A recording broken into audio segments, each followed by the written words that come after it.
Hello, I'm Dr. Nader Pouratian from UT Southwestern in Dallas, Texas. I want to thank the organizers from Brain Lab and Novalis Circle for the opportunity to speak to you today about some of my work and experience performing safe neuroablation using advanced image processing tools. I'm sorry I couldn't join you live in Milan, but I hope everyone's enjoying the conference and I hope I'm able to provide some useful information to guide your future treatments. In the course of this talk, I want to cover some broad areas that I think are critical to performing safe neuroablation. And first and foremost is obviously correctly selecting patients for a treatment for neuromodulation and or neuroablation. Review some of the history about the value of radiosurgery for neuroablation for essential tremor, and then get into some of the advanced techniques to highlight why stereotactic planning in the classical sense may not be sufficient for neuroablation and the direction that the field is moving into and the things that everyone should be thinking about as we advance this field and make radiosurgery a more prominent part of the stereotactic and functional neurosurgical field. I'll review some target validation and then some prescription selection as well. So I thought I would start with the history. This idea that we ablate the brain to restore function is not new at all. In fact, it's where the field of stereotactic and functional neurosurgery began. We have major figures in our history, including Walter Freeman, who was not a neurosurgeon, but did frontal ablations for psychiatric disease. Irving Cooper, who was a neurosurgeon who really popularized the field of anterior carotid artery ligation and cryosurgery for movement disorders, which both purposely cause lesions in the brain. And then Lars Lexell, who invented the field of stereotactic radiosurgery. But despite the current usage of radiosurgery, he really had intended it for targeted ablations to restore function. So we come from an era where radiosurgery was actually designed for ablative procedures. And we've moved away from that in large part because of neuromodulation coming to the field and enabling us to do other kinds of treatments that weren't ablative. But we're seeing a little bit of a pendulum swinging the other way and recognizing the value of radiosurgery for safe neuroablation. Now, in terms of patient selection, I think it is absolutely critical that when we are doing neuroablative procedures that we work with colleagues across departments, that we don't remain siloed within neurosurgery or radiation oncology, that we treat the right patients with the right disease, at the right time, with the right treatment. And here I highlight two major diseases that we think about in terms of neuroablation, in terms of thalamotomy, both essential tremor and tremor-dominant Parkinson's disease. It's absolutely important that we begin by confirming the diagnosis with, for example, in essential tremor, a strong bilateral history, family history of tremor, alcohol responsiveness, postural and kinetic tremor without rigidity and bradykinesia. Also, critically important in essential tremor is that patients to have tried or otherwise not be a candidate to use the first-line medications, including propranolol and primidone. And of course, before we consider ablating the brain, we should make sure that the tremor or the symptom that patients are presenting to us with is causing a disability, that it's not something else that's causing disability. The way I like to frame that is, if they have another disability, for example, weakness in the legs due to spinal stenosis or spinal cord injury, is fixing the tremor actually going to make them better? In some cases, yes. In some cases, no. So that's an important part of the history. We see some of the considerations for tremor-dominant Parkinson's disease as well. Most importantly, do we have the right diagnosis? Have we failed medical therapies?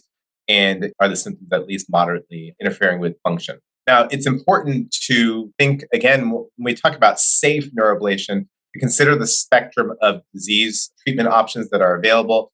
Deep brain stimulation does dominate the field because of the fact that it is neuromodulation. It's not ablation. To some people, that is appealing. But I highlight here some of the differences and some of the considerations that are important. Bilateral treatment seems to be one of the major dividing points for treatment at this point because deep brain stimulation can be done bilaterally. We'll add an asterisk in here that focused ultrasound is being investigated for second side treatment 1 year after the first side treatment.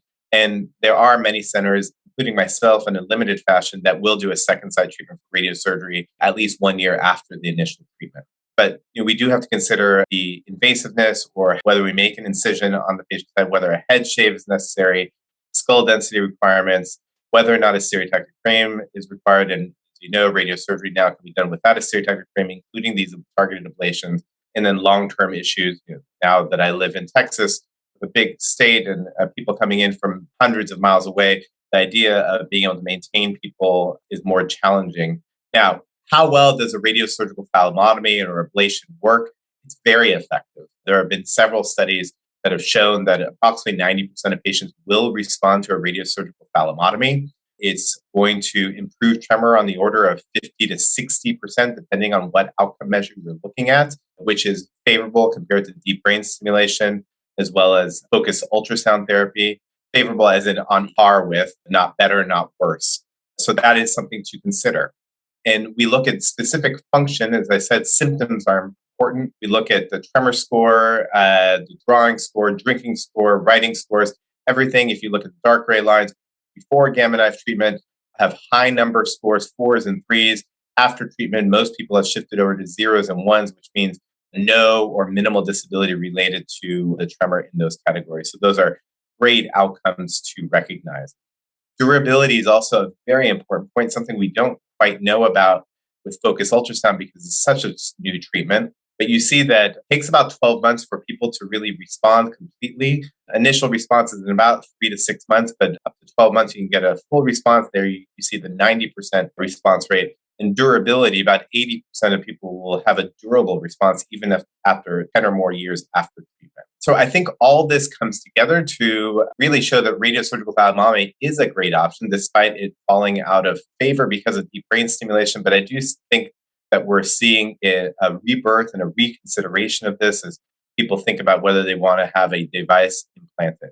I will say from my perspective, I offer all these treatments. I offer a deep brain stimulation, I offer focused ultrasound therapy, and I offer radiosurgical thallotomy because I think they're all good options and I think we should keep them all in our armamentarium and different ones are good for different patients. Now, in terms of stereotactic radiosurgery technique, we use a dose of 140 gray. In our experience, the imaging changes related to the radiosurgical thallotomy will occur over 120 gray. Typical targeting is about 25% of the AC-PC line, anterior commissure, posterior commissure line, in front of the posterior commissure, 2 millimeters above, so that we stay above the internal capsule and the cortical spinal tracts, and then 11 millimeters lateral to the third ventricle, but pulling that inward in order to minimize the dose to the internal capsule to the 30% isodose line.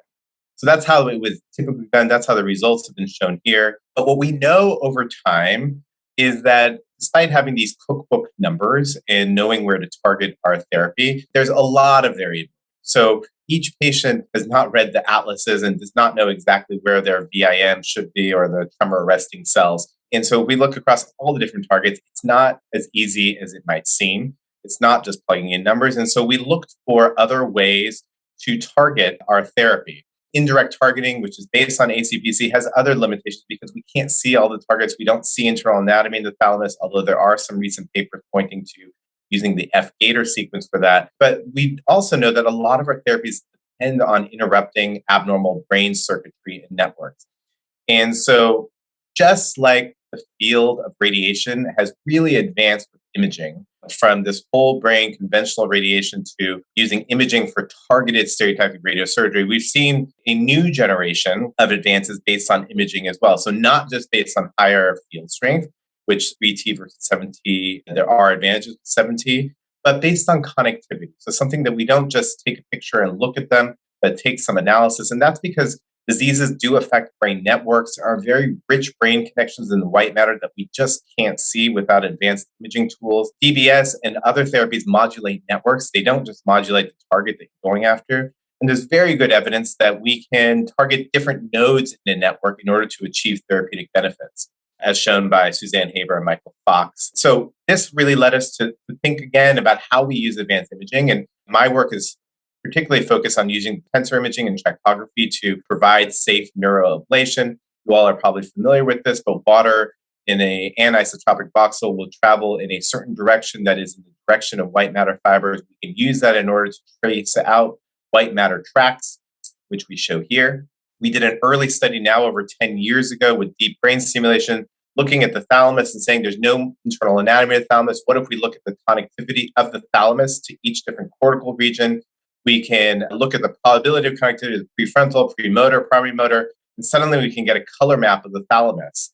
And Does that tell us anything about where we might place our DBS electrode? In fact, it does. And we looked at where our DBS electrodes shown in green might land in terms of connectivity to the premotor regions. And I did see that there was a connectivity there. In fact, the electrode always ended up in the area of maximal connectivity. More importantly, this shows the variability across subjects. It shows that it's not uniform across individuals and that we do need this individual type mapping. We looked at this with some focused ultrasound work as well, which is another form of neuroablation.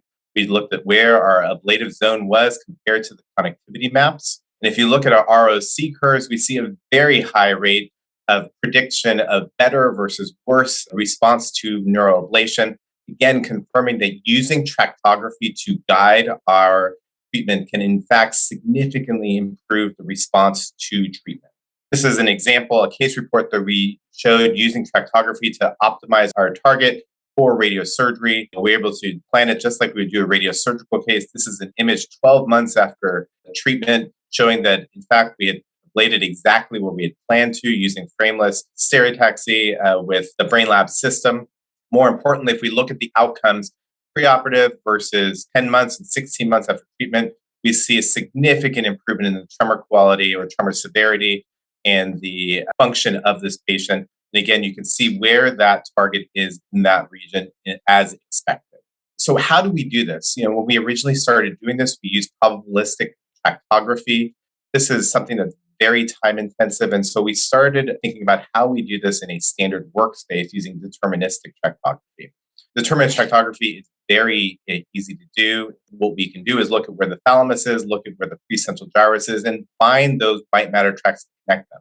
But everything I've shown you has been with probabilistic tractography, but it still does work, and we can plan based on this. We can place our ISO center with our 30% isodose line so that it stays at the margin of the internal capsule. And we can now look at how we do it with probabilistic tractography versus deterministic tractography. We see that the probabilistic is shown in white, the deterministic is shown in purple. They overlap significantly. If we look across multiple patients, you can look at the red is the probabilistic map, blue is the deterministic map, yellow is the area of overlap. You can see there's significant overlap whether you use deterministic or probabilistic. We can again look at the expected target or the anticipated target based on tractography using these two different methods. Red and blue are essentially the same. If anything, the probabilistic map keeps us a little bit more medial and posterior, but they are essentially targeting the same area. There are many different methods to determine where to place your target using either direct targeting of these dentatorubothalamic tracts or whether you're looking indirectly to preserve the internal capsule and the sensory tracts. Many of them work.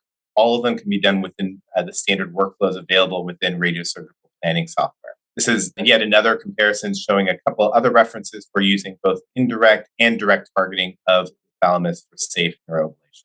Now, I want to highlight, I've been talking a lot about thalamotomies, but we can also use this advanced imaging to look at tractography to determine where other important structures are. Most importantly, and very commonly used in radiosurgery, the trigeminal nerve as well as the optic nerves. Now, the trigeminal nerve we can usually visualize on standard imaging, but I want to highlight a case, for example, here where we have a meningioma, a skull-based meningioma that is causing secondary trigeminal neuralgia. The exact location of the trigeminal nerve is difficult to visualize, but using tractography, we can see the area of interest and we can see where the trigeminal nerve is and target the trigeminal nerve using these advanced imaging tools. This is the plan that was used in this case, treating this with 90 gray point dose to the trigeminal nerve for this patient. The optic nerve is something else that we often want to visualize, we want to preserve and spare. Sometimes it can be hard to visualize, especially when there's pathology in the region of the optic nerve, such as hypothalamic glioma.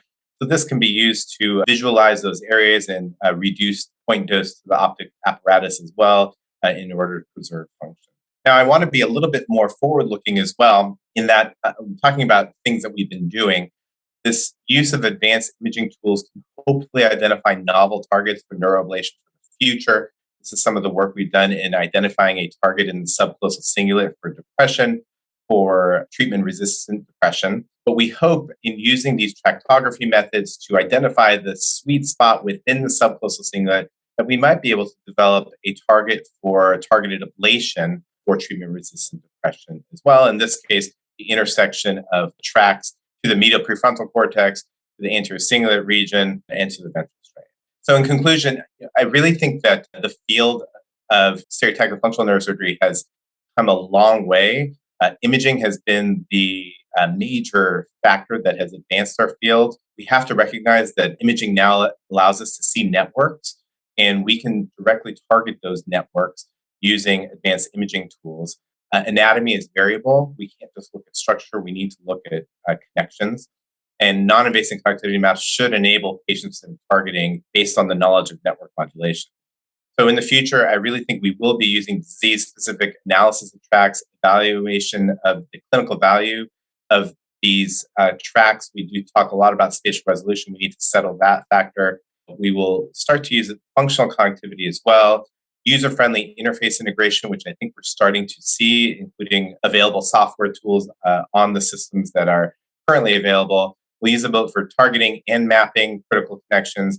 And one last plea is that everyone should really collect BTI and resting state fMRI on all their patients as part of the radiosurgical imaging protocol so that we can continue to learn from what we do when we treat patients. Thank you very much. I wish I could be there with you. But it was great.